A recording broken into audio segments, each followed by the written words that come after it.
Hello and welcome to my legislative report. I'm State Representative Doyle Heffley of the 122nd District in Carbon County.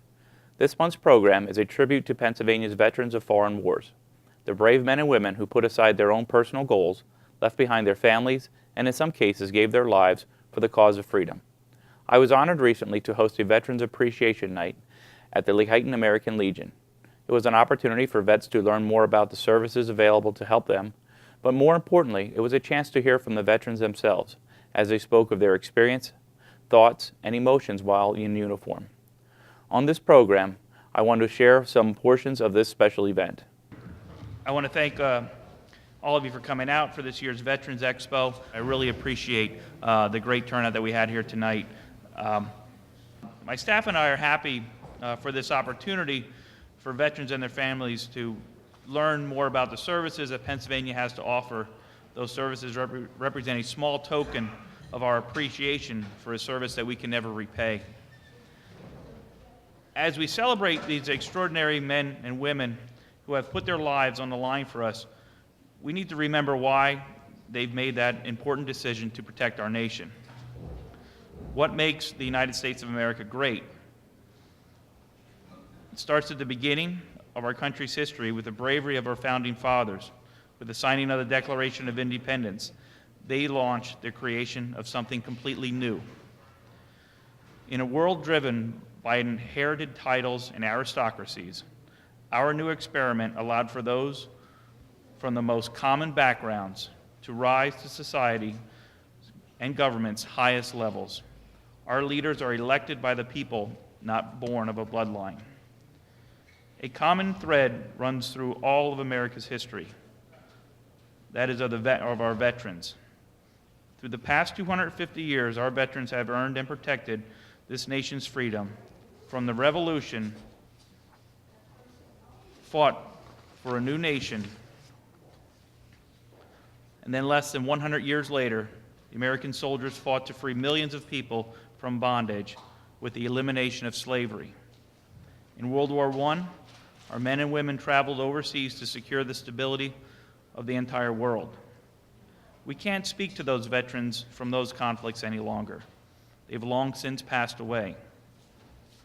We are on the verge of losing a precious resource. A little more than 70 years ago, this nation was attacked by the Empire of Japan, plunging America into World War II. Men and women, many just out of high school, were sent to the Pacific and to Europe to secure freedom, not only for this nation, but for the entire world. Those men and women defeated one of the most despicable leaders this world has ever known. Tonight is also time to reflect on all those that served, whether that service was in the time of war or peace, or during the silent Cold War.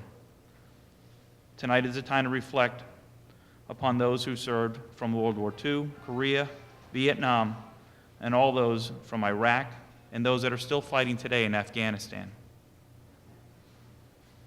I'm especially proud to see these veterans, since it's essential that they know that the Commonwealth is here to help them. I hope everybody here comes away with a better sense of the services that are available through our vendors that are here tonight, whether it be CareerLink, the Veterans Association, or the American Legion. Those services that were earned by the veterans. I wanted to take a moment to honor our World War II veterans, and a couple of things that come to mind as we're looking to put our Veterans Expo together for this year. You talk to these people and you run into people on the street and you don't know their story. And I wanted to try to share some of those stories here tonight. We have a couple of letters that were going to be read. Some of them that we asked veterans to tell their stories. I'm going to invite Jean Papay up. Jean had talked quite a bit with a gentleman in the audience tonight. His name is Evan Scott, and he stopped in our office and told this story and would ask somebody to read the letter for him. He unable to read it himself. So Jean Papay is going to come up and read Mr. Scott's story. And this is just one of the stories that I wanted to share with everybody here tonight. He was in World War II, and his letter starts, I read an article filling in a page in history and found it very interesting. I was a small part of the Palau story as a co-pilot on the first B-24 mission to Palau on June 9, 1944. We were based in Nadzab, which is up the river from Leh. It was too far for one day, so we stopped in Hollandia overnight. At dawn, we headed up the coast to Wakti Island to top off our tanks. Fires were still burning when we landed, as the island was raided early every morning. We then headed to Palau with 9 planes in our squadron.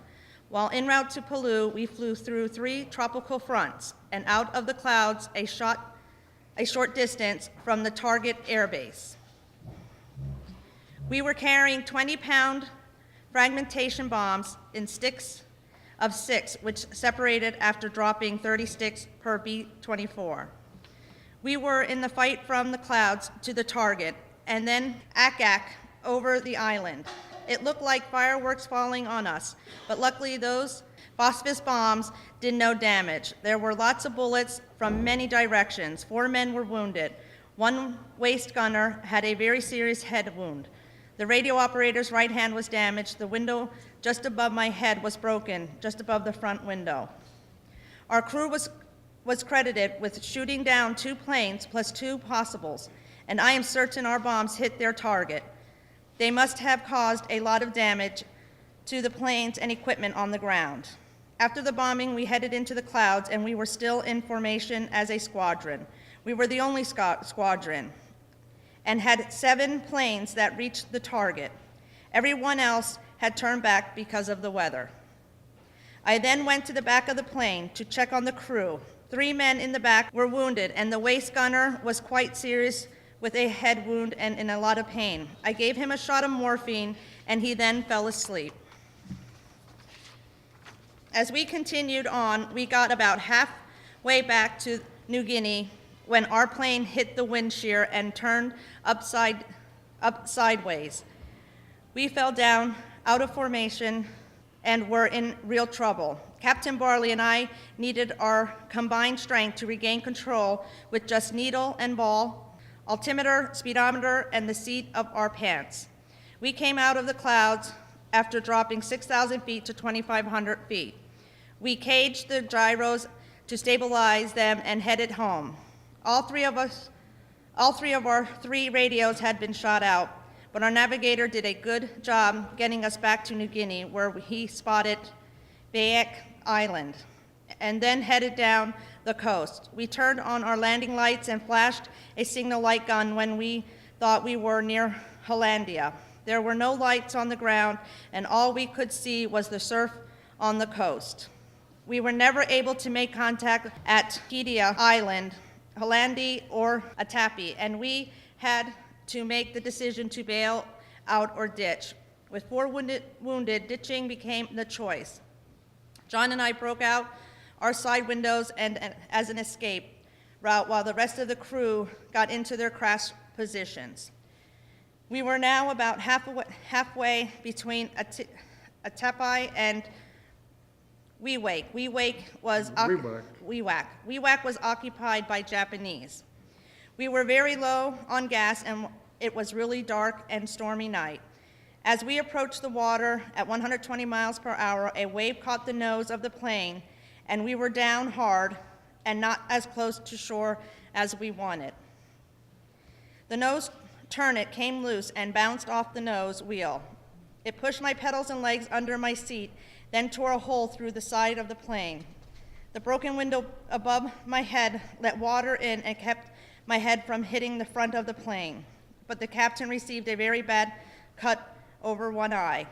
I got my legs loose and escaped through the hole made by the turret. The top turret had broken loose and wedged in our doorway. That became the escape route for the engineer and radio operator.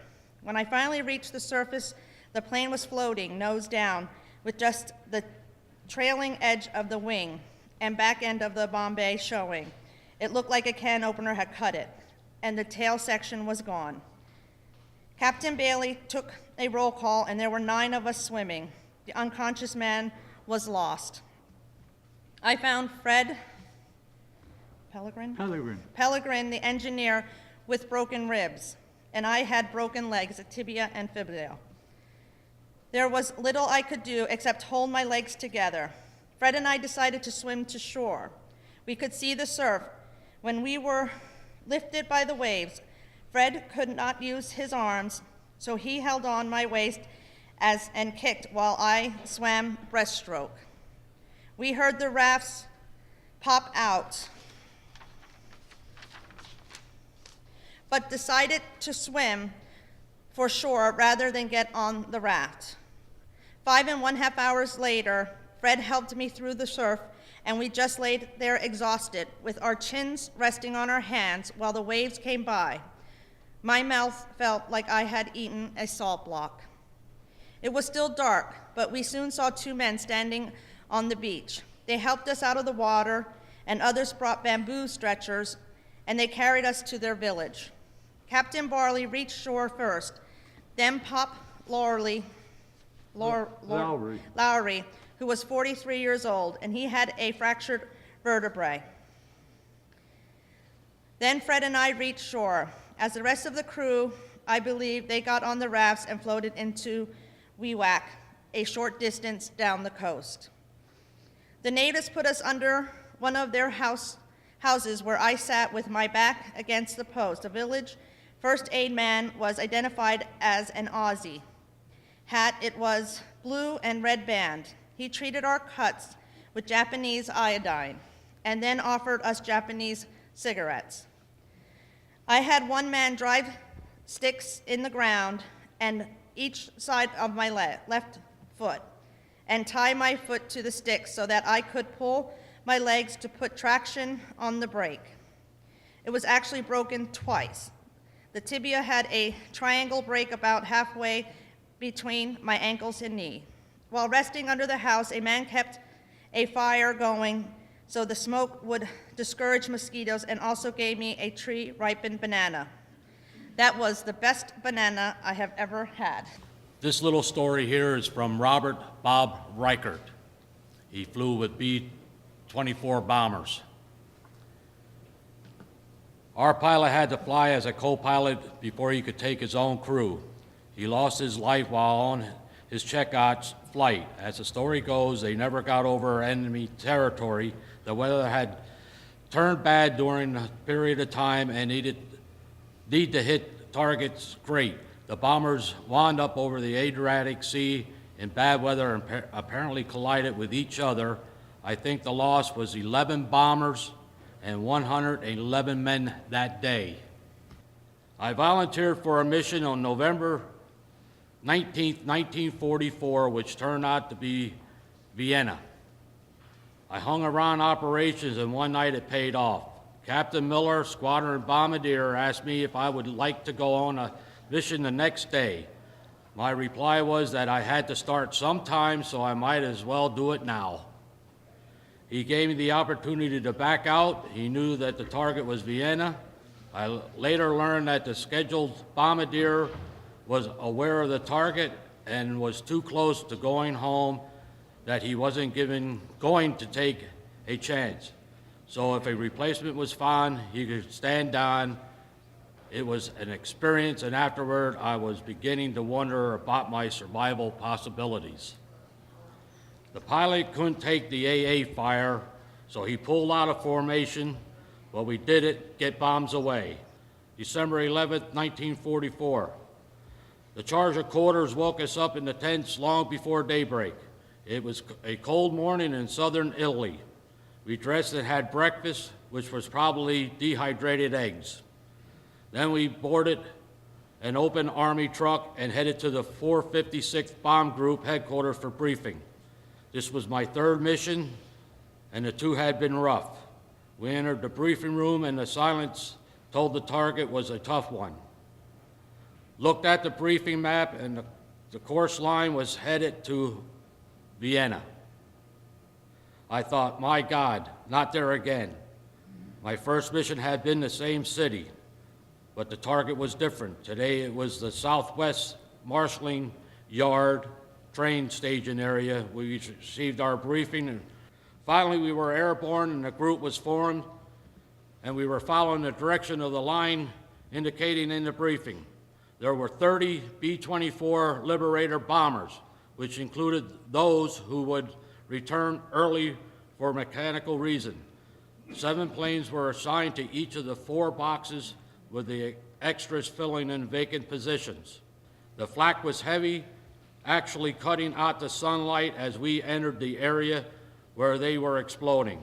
If the shell was close by when it burst, you could see the initial fire of the shell exploding, and then came the smoke. I watched it come ever closer until I realized the next ones would do the trick, but that one didn't come. We were taking hits, and one actually sounded as if it had been hit by a truck. Bombs away, I talked to myself into crawling forward on my belly to look back and see the bombs hit. I didn't know that one of the engines had been on fire, and they put it out by diving. We stabilized at 15,000 feet. The upper turret gunner had been knocked out of his turret by a piece of flak which had penetrated his ring, and that caused it to slow down before it could enter the rubber gasket of his helmet. The blow actually knocked him out of the turret, and the piece of flak stuck in the gasket, leaving him with a bruised cheek. No one was injured, but a later check would show the plane had 34 holes.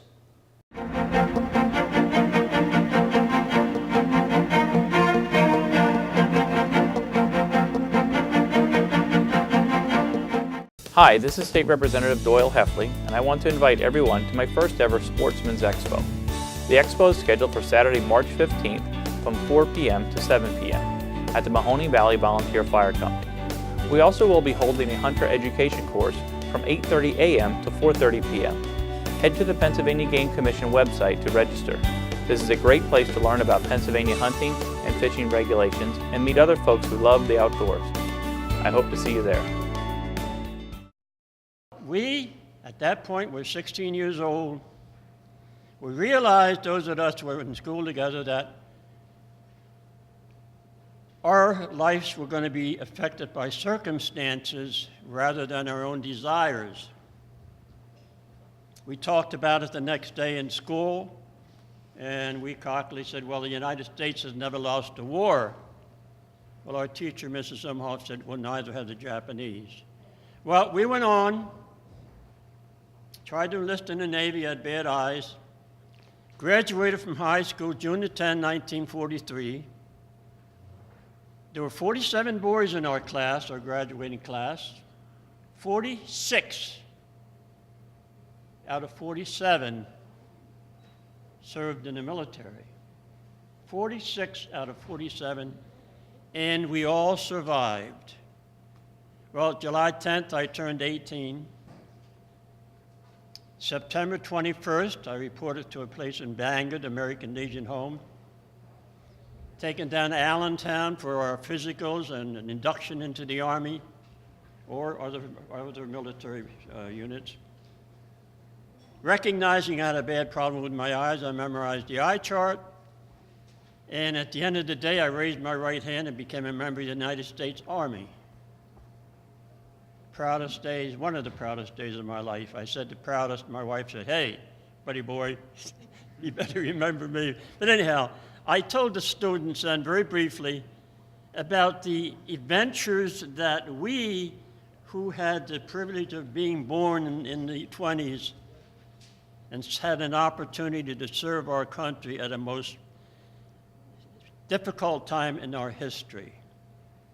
Going from the induction, New Cumberland, where you took your testing and got assignments, assigned to the ASTP, Army Specialized Training Program, basic training in Fort Benning, assigned to go to Washington University in St. Louis, but nothing happened, and the cadre began to tell us, you guys ain't going to school, you're going to war. Well, that happened. They disbanded the Army Specialized Training Program. They did need soldiers, they did need scholars. Well, ended up in Cape McCann, Mississippi, 94th Infantry Division. trained in the use of the anti-tank weapons, 59 millimeter anti-tank gun, bazooka, and so forth. Mid-July, shipped to Camp Shanks in New York. Stayed there for about 2 weeks. August the 6th, we boarded the Queen Elizabeth. Our entire division, 15,000 plus 2,000 special troops, landed in Greenock, Scotland on the 11th. South England, additional training, September, early in September. Into France on special assignment. We're there until the magnitude of the attack on what became later known as the Battle of the Bulge, and we were shipped up into the Battle of the Bulge, ended up on the Rhine, 4 campaigns, our 94th Infantry Division, Northern France, Rhineland, Ardennes, and Central Europe, 6 months in occupation, came home on February 6, 1946. And one day, a bulletin came down that there was an accident. One of the troop transports crashed in Scotland. There were no survivors. Well, immediately, being seasick for 10 days in the North Atlantic in the midwinter, that didn't sound so bad after all. And so a lot of the men switched from air transport to sea transport, which meant we needed more ships to carry all the extra personnel. But that was all right. We just had to be very patient. And the days turned into weeks. The weeks turned into months. And we waited. And we waited. And we waited for our number to be called. To keep our morale up, we had a number of different devices for that, as you can well imagine. And one of them was just singing a certain song. It was a song that was very popular during World War II, and it was a German song. And we stole the music, and we put our own words to it. And if any of you remember the words to it, sing along. And we'll have a little sing-along here. And the music is from the song Lily Marlene. Remember that one? Underneath the lamppost by the barracks gate. That's the one, remember that? Well, we had our own words for that. And those words went like this. Oh, Mr. Truman, why can't we go home? We have conquered Berlin, and we have conquered Rome. We put Mussolini in his place, and we went right in the Führer's face. Oh, Mr. Truman, why can't we go home?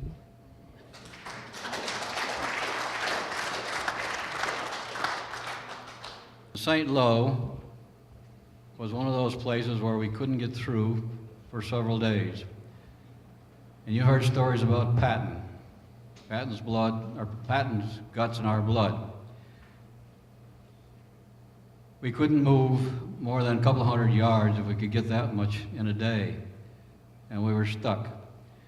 So the big thing about this was that there was a bombing raid. Early in the morning, the truck came down and threw out what they call these coal patch colors, rugs, and we had no idea what they were doing where we were, up in the front lines. It certainly wasn't Halloween. It certainly wasn't the 4th of July. But they threw these rugs down, and within about an hour we found out what it was all about. The numbers changed. Somebody said it was 5,000 planes. Somebody said it was 4,000 planes. All I know, it was a HELL of a lot. They came in from all directions. It looked like a swarm of flies or beehives let loose, and they dropped the bombs. I was never in an earthquake, but that sure was like one. The sad story was, they dropped them short.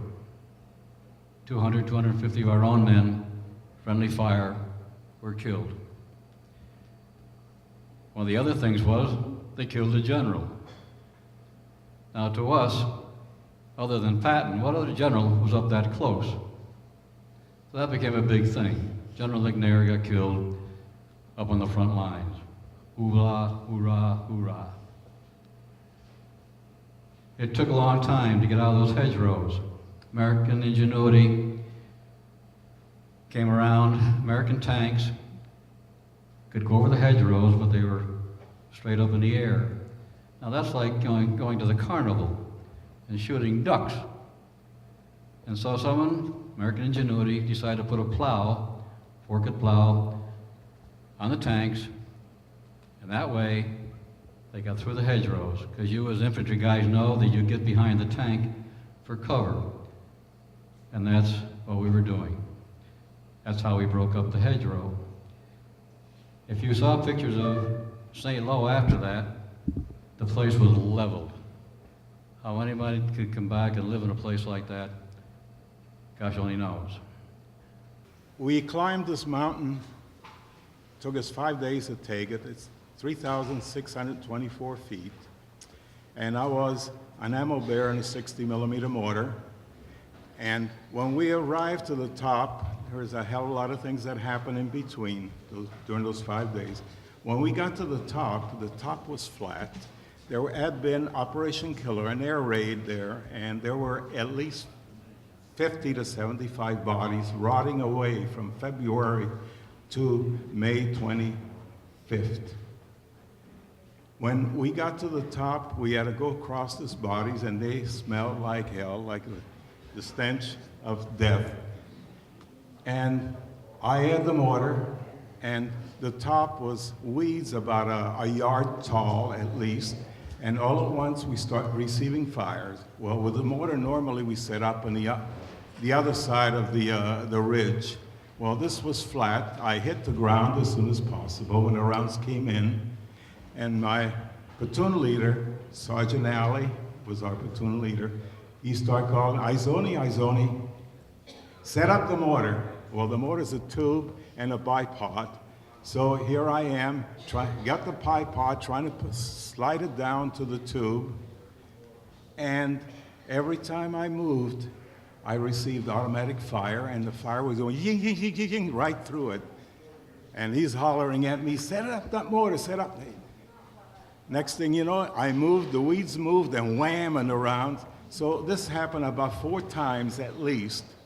But the last time that I tried, the rounds came right at me, blip, blip, blip, blip, and right on my pistol belt. And I say, my God, that was close. And I was already down the ground, but I flattened myself as much as possible.